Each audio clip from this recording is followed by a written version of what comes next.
Assalamualaikum warahmatullahi wabarakatuh. Baik, di sini kami dari kelompok 8 yang beranggota dari Intan Saputri, Hafizadita Mahebni, dan Mira Rosdiana akan mempresentasikan mata kuliah Sejarah Sastra tentang bab 8, yaitu mengenai sejarah sastra dan hikayat Hang Tua. Dan semoga dengan apa yang telah kami sampaikan kepada teman-teman semua dapat bermanfaat bagi teman-teman semua. Amin amin ya robbal alamin. Baik, di sini saya akan menjelaskan materi pertama, yaitu sejarah Melayu. Apa sih pengertian sejarah Melayu itu? Sejarah Melayu menurut buku Liao Yokfang yaitu hasil sastra sejarah yang terpenting. Dan menurut buku Liao Yokfang juga yaitu yang menggambarkan tentang masyarakat Melayu lama. Dan juga sejarah Melayu juga banyak telah diterbitkan dan diterjemahkan dalam beberapa bahasa, yaitu Inggris, Prancis, Tionghoa, dan lain-lain. Kemudian yaitu bentuk asal sejarah Melayu. Yang pertama yaitu menurut R. Roelvink pada tahun 1967, yaitu beliau berpendapat bentuk asal sejarah Melayu adalah satu silsilah. Silsilah itu apa? Yaitu daftar keturunan raja-raja Melayu.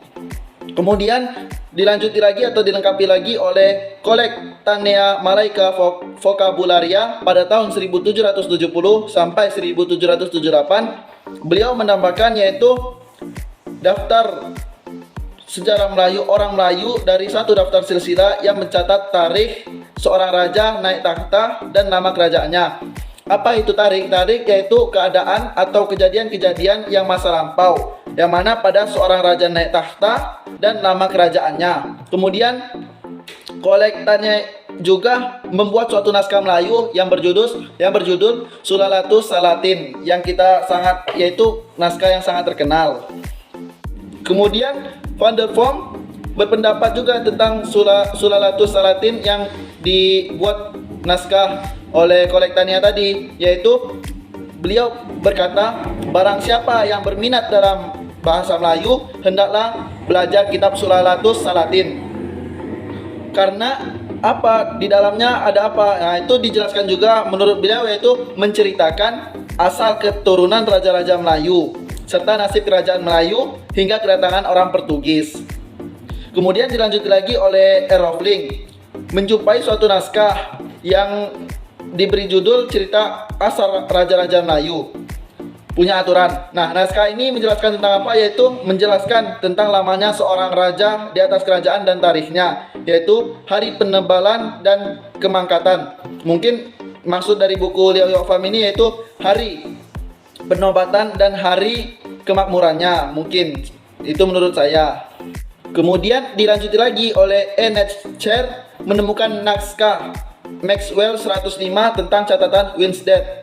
Nah, catatan Winstead ini berbunyi tentang apa? Yaitu tentang buku Maxwell 105 tadi, yaitu naskah ini mulai dengan sejarah Melayu yang diringkas dan berakhir dengan sejarah Johor dan Perak. Nah, menurut Chair ini yaitu sejarah Melayu itu telah diringkas dalam buku Maxwell dan diakhiri dengan sejarah Johor dan Perak. Kemudian Kemudian dilanjut lagi dengan R. Roelvink menyimpulkan semuanya dan berpendapat bahwa sejarah Melayu yang kita ketahui hari ini adalah hasil dari suatu perkembangan yang bertingkat-tingkat. Bentuk asal sejarah Melayu adalah satu daftar keturunan raja-raja atau king list kalau dalam bahasa Inggris, yang menyebutkan namanya seorang raja di atas kerajaannya beserta tarikhnya. Nah, itu disimpulkan oleh R. Roelvink tentang sejarah Melayu. Baik, dilanjutkan dengan tujuan dan tema. Apa sih tujuan dan tema sejarah Melayu?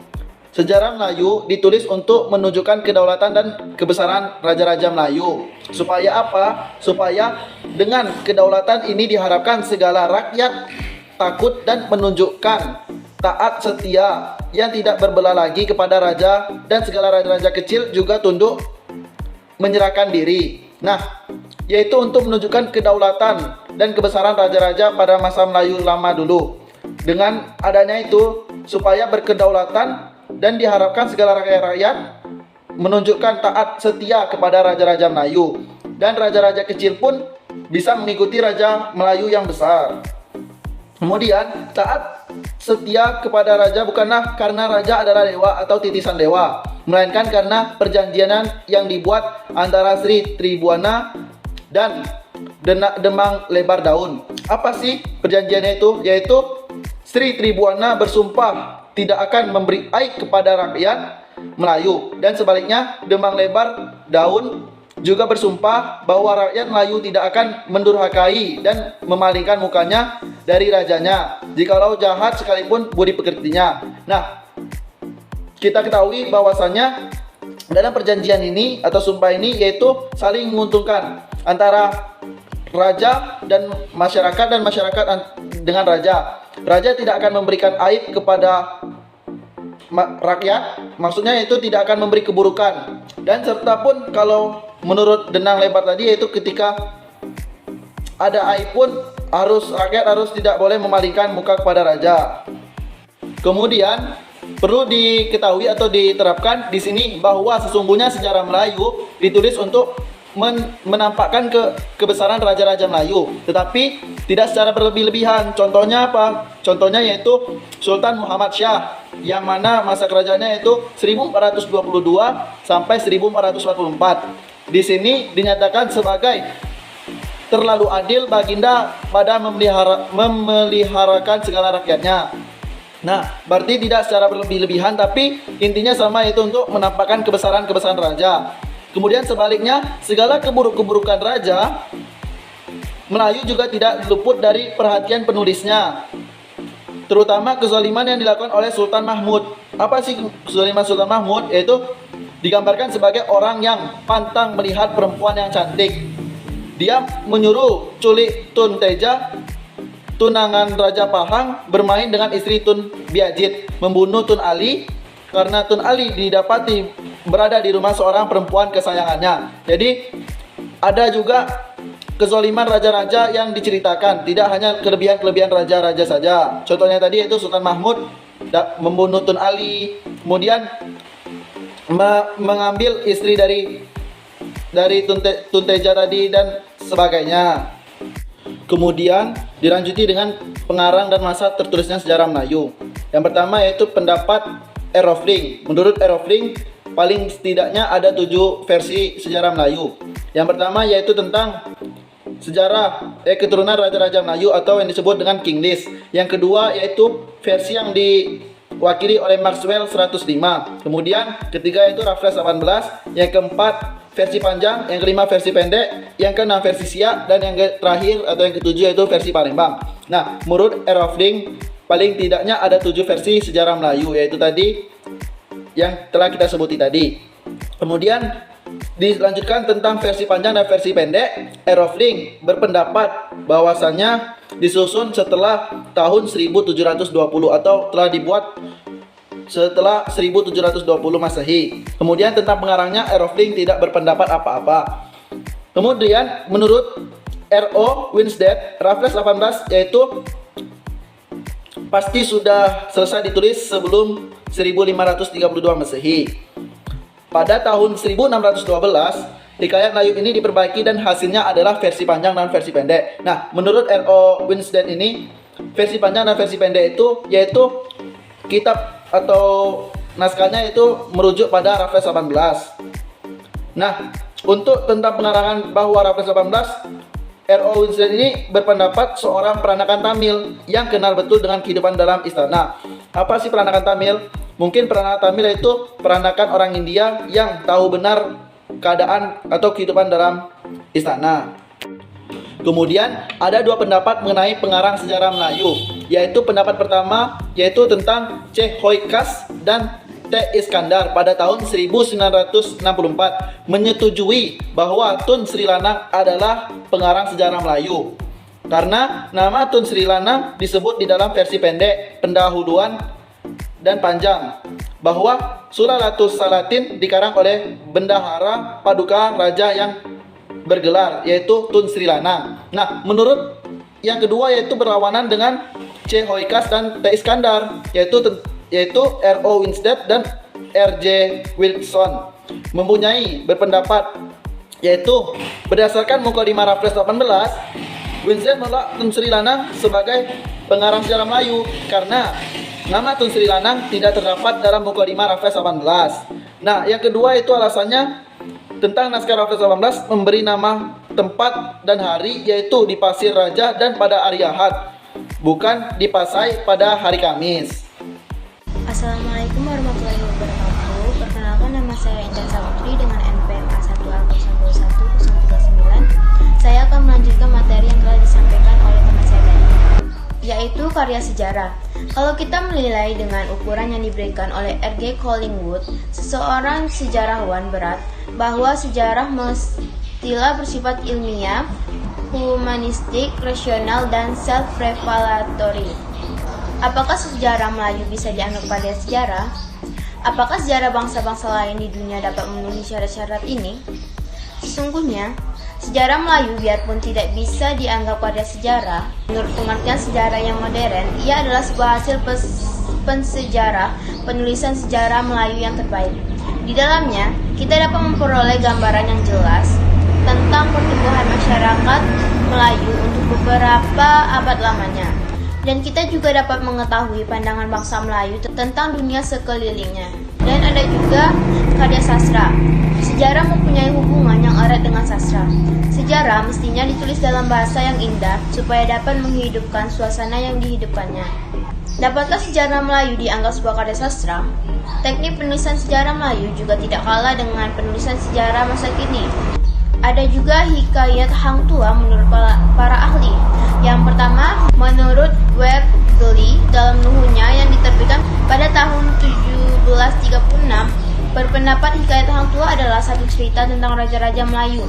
Sebaliknya, Valentijn 1726, Enetzer 1854, Overbeck 1922, Hoykas 1947, dan Attell semuanya setuju bahwa hikayat Hang Tuah adalah sebuah sejarah roman yang menulis Kamus Umum Bahasa Indonesia 1976, adalah cerita karangan prosa yang melukiskan perbuatan pelakonnya menurut watak dan isi jiwanya masing-masing. Hoykas juga menambahkan keterangan legendaris di belakang kata roman ini. Bukan itu saja, Valentijn dan Overbeck bahkan melihat hikayat ini sebagai hasil sastra Melayu yang terindah. Nescher pula menulis bahwa hikayat ini adalah sebuah roman yang amat penting untuk mengetahui cara hidup orang Melayu. Dalam pandangan Attell, hikayat Hang Tuah adalah sebuah roman Melayu asli karena strukturnya sudah memenuhi syarat-syarat sebuah roman. Ada juga hikayat Hang Tuah. Sinopsis hikayat Hang Tuah adalah: Hang Tuah adalah seorang pemuda miskin. Bapaknya bernama Hang Mahmud dan ibunya Dang Mertuati. Mereka hanya tinggal di sebuah gubuk di kompang Sungai Duyong. Bapaknya dulu pernah menjadi halu balang istana yang handal, sedangkan ibunya juga merupakan keturunan dayang istana. Banyak penduduk di Sungai Duyung mendengar kabar bahwa Raja Bintan adalah raja yang baik dan sopan kepada semua rakyatnya. Waktu Hang Mahmud mendengar kabar itu, Hang Mahmud berkata kepada istrinya untuk pergi ke Bintan mendapatkan pekerjaan untuk hidup yang lebih baik di tanah Bintan yang makmur. Lalu pada malam harinya, Hang Mahmud bermimpi bulan turun dari langit. Cahayanya penuh di atas kepala Hang Tuah. Hang Mahmud seketika terbangun dan mengangkat anaknya serta menciumnya. Seluruh tubuh Hang Tuah berbau seperti wangi-wangian.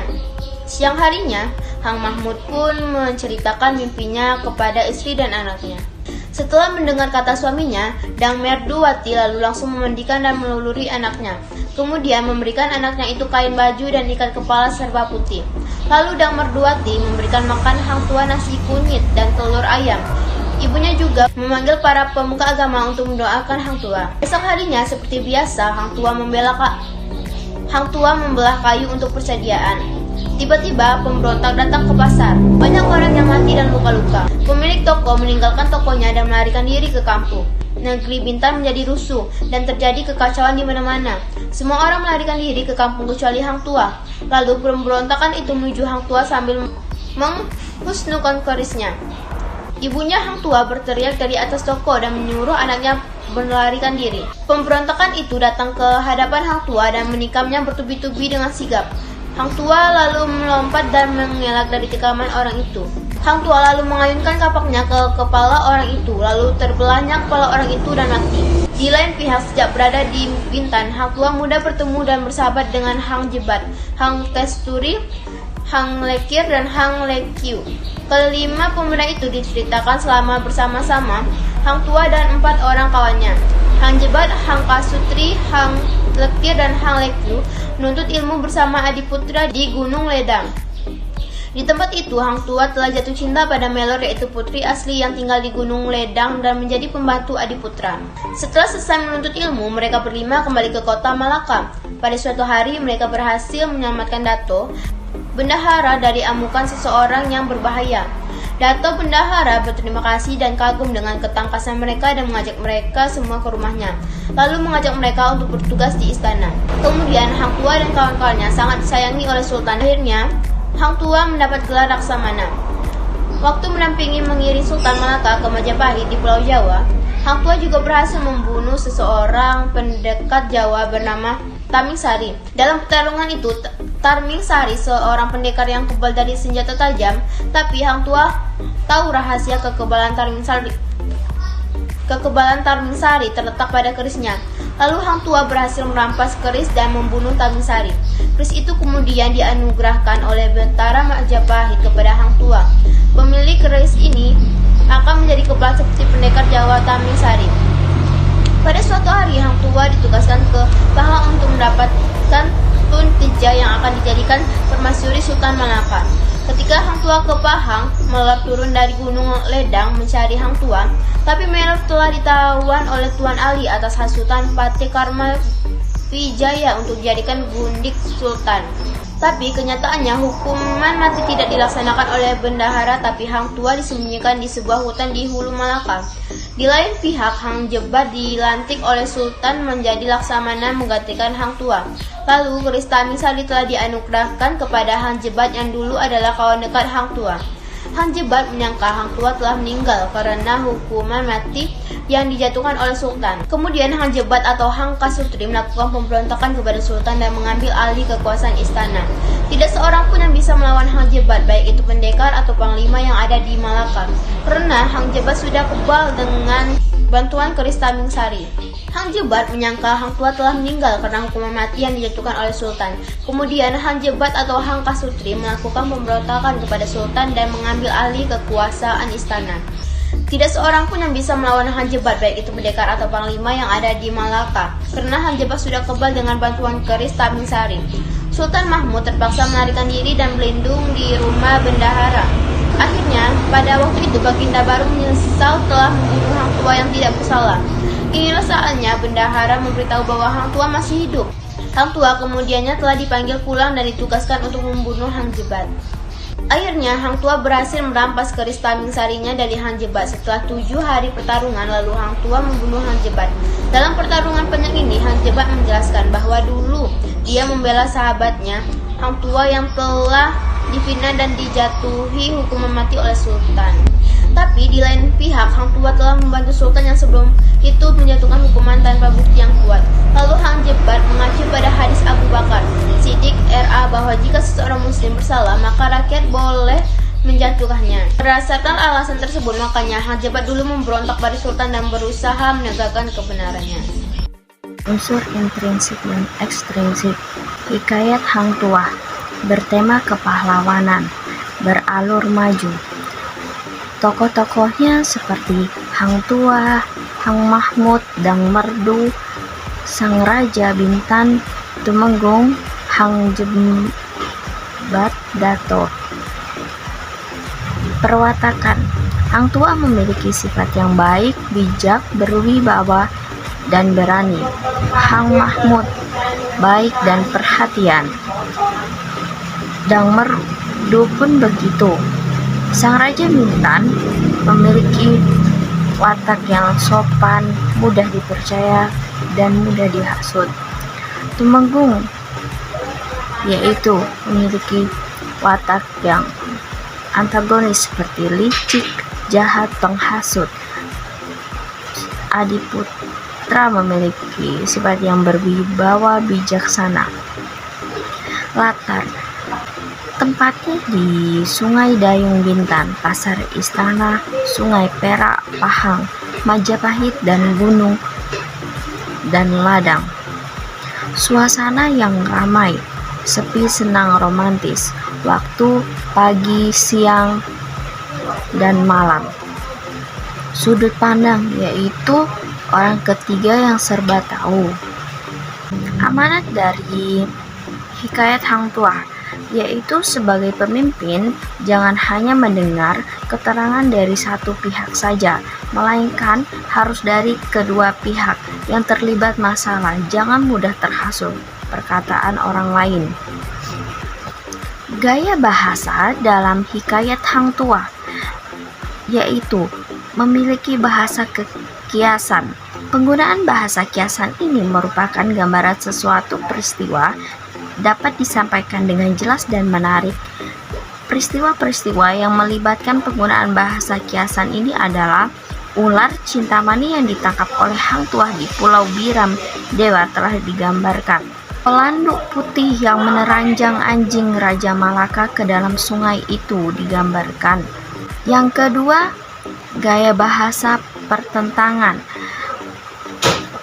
Menerusi hikayat Hang Tuah, beberapa ayat yang menggunakan gaya bahasa pertentangan telah dikenal pasti. Gaya bahasa pertentangan sebenarnya bertujuan untuk mencela, mengkritik, dan menyakiti hati seseorang, yaitu seperti si tua itu hendak menunjukkan laki-lakinya kepadaku, tapi si tua itu bukan padanku Raja Malaka juga. Adapun pertikamanku yang 4.000 ini kuamu di dalam negeri Malaka itu sejam lamanya. Syah dan gajahku yang bernama Syah Kertas yang gila, maka minyak ini kurandungkan pada balairung Raja Malaka 17 ruang itu.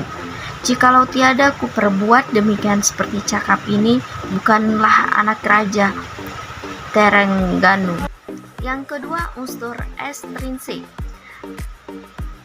Latar belakang hikayat Hang Tuah adalah sebuah karya sastra Melayu yang termasyhur dan mengisahkan Hang Tuah.